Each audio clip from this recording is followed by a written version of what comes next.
আসসালামু আলাইকুম ভাই বোনেরা, কেমন আছেন? আশা করি যে যার অবস্থানে বসে এই ভিডিওটা দেখছেন সবাই অনেক বেশি ভালো আছেন।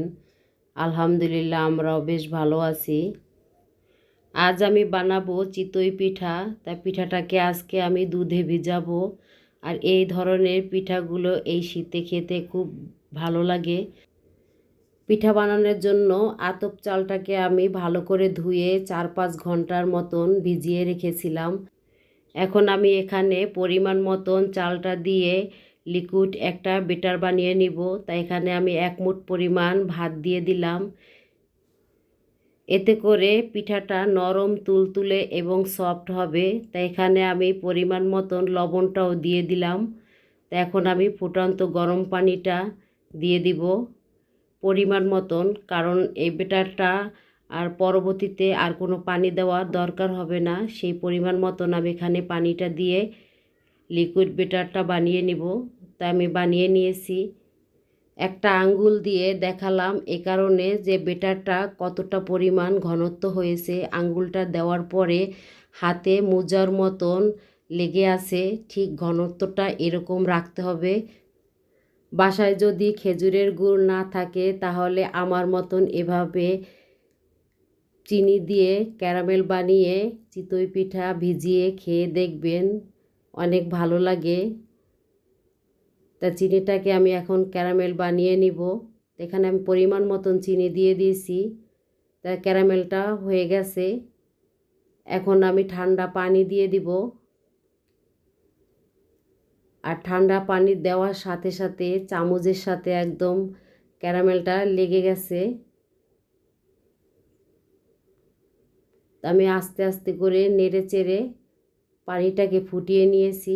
এখন আমি 1 লিটার পরিমাণ এখানে দুধ আছে, তা দুধটাকে আমি সম্পূর্ণ দুধটাকে দিয়ে দিলাম। তা 3টা এলাচ দিয়ে দিব।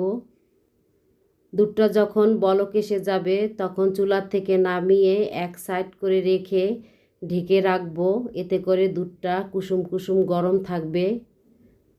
আজকে এই চিতই পিঠা বানানোর জন্য এখানে আমি 1 কেজি পরিমাণ চাল নিয়েছি, সাথে 2 মুঠ পরিমাণ ভাত দিয়েছি।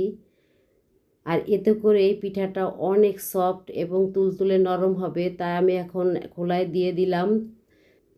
মাশাল্লাহ, এই পিঠাটা অনেক ফুলে উঠেছে।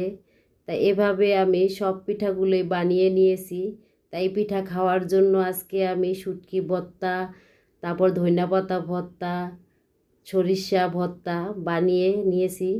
তাই কিছু পিঠা আমরা এভাবে ভর্তা দিয়ে খেয়েছি, আর বাকি কিছু পিঠা দুধে ভিজিয়েছি। তাই দুধে ভিজানো পিঠাটাই শেয়ার করলাম। এভাবে আমি সব পিঠাগুলোই বানিয়ে নিয়েছি।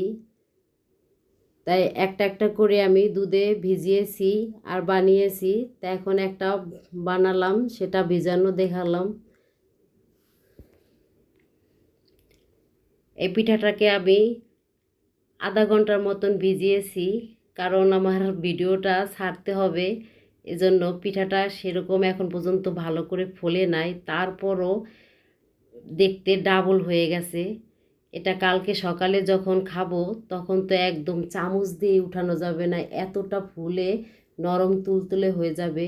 আর সত্যি কথা কি, এই পিঠাটা খেতে অনেক মজা হয়েছিল। তা এভাবে আপনারাও একবার ক্যারামেল দিয়ে বানিয়ে খেয়ে দেখবেন। বাসায় যদি খেজুরের গুড় না থাকে তাহলে আর কি করা যায়। তা আমার এই রেসিপিটি যদি ভালো লেগে থাকে তাহলে আমার চ্যানেলটি সাবস্ক্রাইব করে আমার পাশে থেকে যাবেন। আর এভাবে নিত্য নতুন ভিডিও দেখার জন্য আজকে এই পর্যন্ত, দেখা হবে।